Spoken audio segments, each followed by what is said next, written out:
નમસ્કાર. નમસ્કાર sir.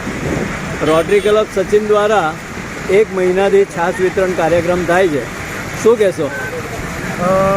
Rotary club of Sachin president Miral Akbari, મને બહુ જણાવતા ખૂબ જ આનંદ થાય છે કે રોટરી ક્લબ ઓફ સચિન દ્વારા સાથે મળી અને પ્રોજેક્ટ અમૃતનો ઓળકારનું આયોજન કરવામાં આવ્યું. એ આ ગરમીની અંદર છેલ્લા 1 મહિનાથી બપોરના 12 થી 1 વાગ્યા સુધી લોકોને છાશ પાઈ અને શીતળતાનો અને અમૃતના ઓળકારનો અમે લોકો અહેસાસ કરી રહ્યા છીએ અને લોકોમાં ખૂબ જ આનંદની લાગણીનો અનુભવ કરાવી રહ્યા છીએ.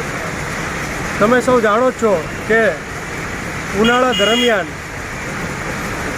મજૂર વર્ગ, રાહદારીઓ સતત ઊભા રહીને અથવા તો ગરમીમાંથી પરસેવો નીકળતો રેબઝેબ હોય છે અને એમાં પોતાની એનર્જી ક્યાંક ને ક્યાંક ખોરવાતી હોય છે.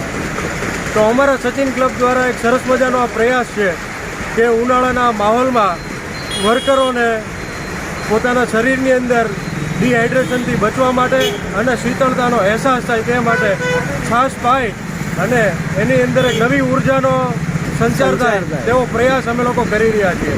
જેમ શિયાળામાં આપણે લોકો ધાબળા નવી નવી વસ્તુઓ વિતરણ કરતા હોઈએ, તેમજ ઉનાળામાં અમને એવો અહેસાસ થાય છે કે પણ આ એક પણ કાર્ય જે છે એ ખૂબ જ સરાહનીય છે. તેથી તમારો સંકલ્પ છે કે અમે છેલ્લા 3 વર્ષથી સતત કરતા આવ્યા છીએ અને આગળ અમે સચિન ક્લબ કરતા રહીશું અને લોકોને શાંતિનો, શીતળતાનો અને અમૃતનો ઓળકાર અહેસાસ કરાવતા રહીશું, એવો અમારા સચિન ક્લબનો સંકલ્પ છે.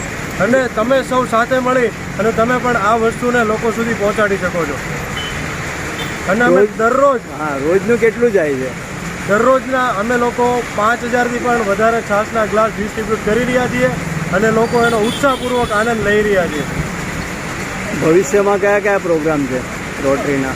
ભવિષ્યના રોટરીના જે મેઇન એજન્ડાઓ જે છે કે વોટર અત્યારે ચોમાસાની સિઝન આવી રહી છે તો વોટર હાર્વેસ્ટિંગ છે, ક્યાંક ને ક્યાંક જરૂરિયાતમંદ વિસ્તારમાં પાણી ભરાતા હોય તો જ્યાં ફૂડ પેકેટનું વિતરણ છે, તેમજ રોટરીનો મેઇન ફોકસ એરિયા લિટરેસી જે છે એમાં અત્યારે અમે લોકો 5 લાખથી પણ વધારે નોટબુકનું વિતરણ કરવા જઈ રહ્યા છીએ અને અમારા ડિસ્ટ્રિક્ટ 3060નો પ્રોજેક્ટ છે અને આ પ્રોજેક્ટ કન્ટિન્યુ પ્રોજેક્ટ છે, દર વર્ષે ચાલતો રહે તેવો પ્રોજેક્ટ છે અને એવા અનેક પ્રોજેક્ટો જે છે એનો અહેસાસ અને એનું તમે માર્કેટમાં જોતા હશો અને તમને જોવા અને જાણવા મળ્યું છે. ખૂબ ખૂબ આભાર તમારો.